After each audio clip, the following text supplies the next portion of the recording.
And then we have the story here of Cush begat Nimrod. He became a mighty one in the earth.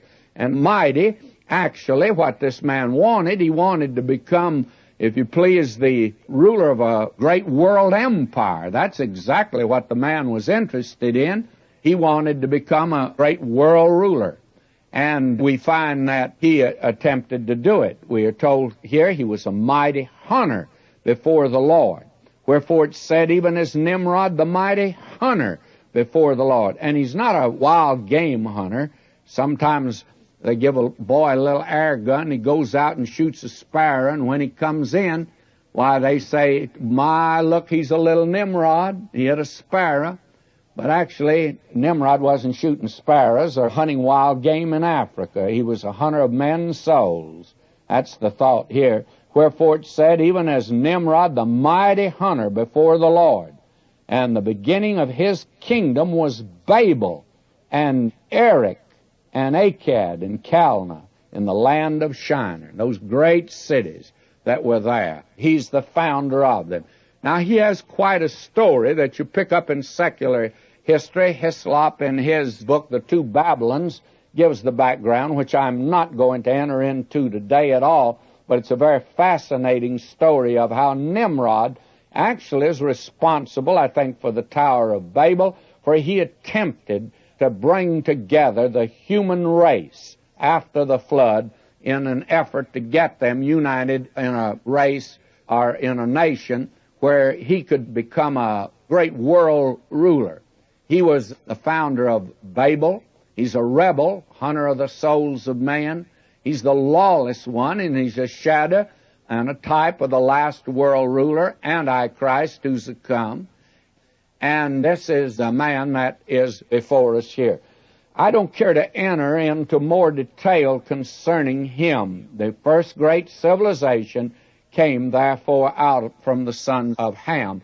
We need to recognize that. It's so easy today to fall into the old pattern. We were taught that in school, let's face it, a few years ago. Now, the black man today is wanting more study given of his race. I don't blame him. I don't think probably he's been given an opportunity in the past couple hundred years. But if you want to know the story of the black man, the story of his beginning, he just happened to head up the two great civilizations, the first two that appeared on this earth. They were sons of Ham. And that's important to see. Nimrod was a son of Ham. And then we are told, as we go on down in this, and I'm not going to attempt to develop that line at all, but in verse 21 we are told, unto Shem. Now we're given the line that's going to lead to Abraham and then to the nation Israel and to the coming of Christ into the world. This is the pattern of the Holy Spirit. He gives the rejected line first, he drops it, then he picks up the other. Now we're going to follow this line, which is a very important thing to know. And God is bidding goodbye to the rest of humanity for the time being, because he's coming back after them later on. Safer in his book, and I want to quote him now. This is one of the most remarkable statements concerning the 10th chapter of Genesis. Let me read it. The 10th chapter of Genesis is a very remarkable chapter. Before God leaves, as it were, the nations to themselves and begins to deal with Israel, his chosen people from Abraham downward, he takes a loving farewell of all the nations of the earth, as much as to say, I'm leaving you for a while, but I love you. I have created you. I've ordered all your future, and their different genealogies are traced. That is the picture we have before us. Now, in this chapter, 70 nations are listed. 14 of them from Japheth.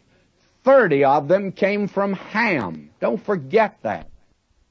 I'd give you a different conception today of the black man at his beginning. Now, I do want to say this, and I should add, I think that 26 nations from Shem. So you have 70 nations that are listed here. It would seem to me that God has done this. Why has the white man in our day been so prominent? Well, I'll tell you why. Because at the beginning, it was the black man, the colored races. Then you have the sons of Shem. During the time of David, they made a tremendous impact upon this world. And you'll notice that from Shem there came others, actually the Syrians, not the Chaldeans. I disagree with that, but there came the Lydians, and not the Assyrians, but Syrians, and the Armenians, and you find that from them came the Arabians from Joktan, and you find several of these great nations. Now, they appeared next. Now, we are in that period, apparently, where the white man has come to the front. I think that all three are demonstrating that regardless of whether it's a son of Ham, Shem, or Japheth, they are incapable of ruling this world. And that's what God is demonstrating, I believe. And to see this is a tremendous thing. Now you have in the sons of Shem one that is mentioned that a great deal is made of, and that's in verse 25, and I must mention it to pass on. And unto Eber were born two sons. The name of one was Peleg, for in his days was the earth divided, and his brother's name was Joktan. Now, when I went over this before, I received all sorts of weird interpretations of what it meant the earth was divided, and that it speaks actually that there is a physical division here in the earth, that the earth had some tremendous physical catastrophe that took place. Well, frankly, all in the world that Moses is saying here, friends, he's anticipating the next chapter in which he's going to give the Tower of Babel. That was the time the earth was divided. And may I say, the simple interpretation just seems to be the one that a great many miss, and we ought not to.